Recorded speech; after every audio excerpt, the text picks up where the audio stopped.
Does it look like he's wearing the glasses?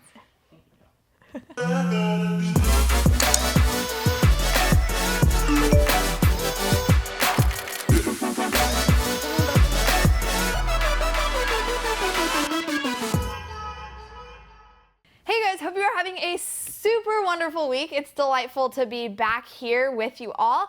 Today I want to talk about something kind of sad that I really don't love that we have to address, but it's something that we need to talk about.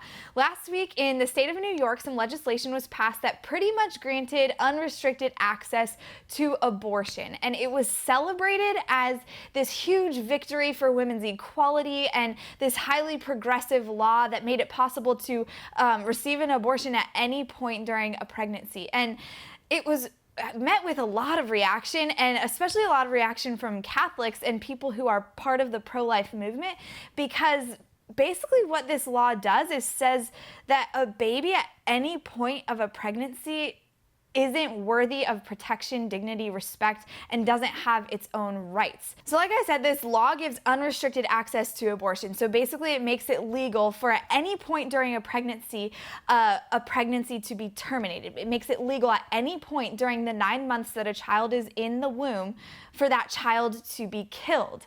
And it also makes it possible for doctors to not need to save the lives of babies that survived attempted abortions. What this law basically represents is what the pro-choice movement and pro-choice line of thinking does, which basically says that we can determine when life is worthy of protection and when it's not. And if you can determine that life doesn't matter at an early point in a pregnancy, you really don't have a lot of reasons to defend life at a later point in a pregnancy or even beyond pregnancy. You can't say that the life of a 6-week-old unborn child is any less worthy of the rights of a full-term baby, because when you start to say that one isn't worthy of protection, then the other isn't worthy of protection either. This is why the Catholic Church has always and will always be a pro-life church. This is why we will never ever, on any circumstances, say that abortion is okay, good, permissible, or ought to be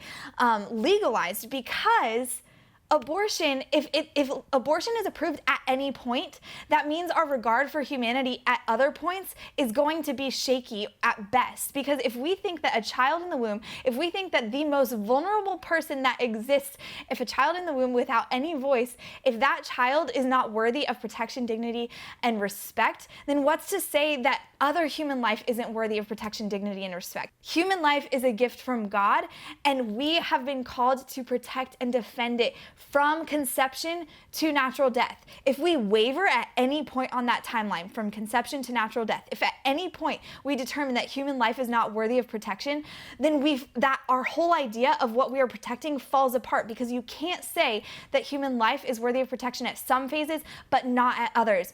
All human life is sacred because it comes from the Lord, and as Christians, as Catholics, as logical human beings, we have a duty to stand up for and defend those who cannot stand up for and defend themselves. So I know abortion can be a very heated, difficult, challenging subject to deal with. It can be really emotional. A lot of people have very strong opinions on either end of the spectrum.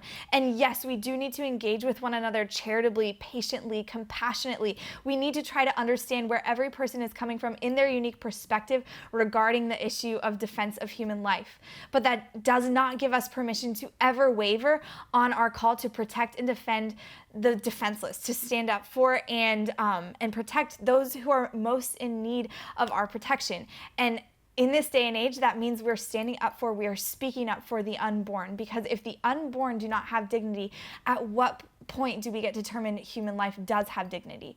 That's why as Catholics, we understand human dignity comes from the Lord alone, because he gives all human life as a gift, and that's why we protect it. If you have any other thoughts about this law, it's pretty wild, comment below. I would love to talk with you more there about it. Even if you disagree with me, I would love to engage in some respectful, charitable dialogue with you. If you like this video, if you are on board with what we're talking about, share it, tell your friends about it, give it a like, subscribe to our channel. We'll have new content like this coming out every single week. And thank you so much for hanging out with us, and I'll see you next time on Real Talk.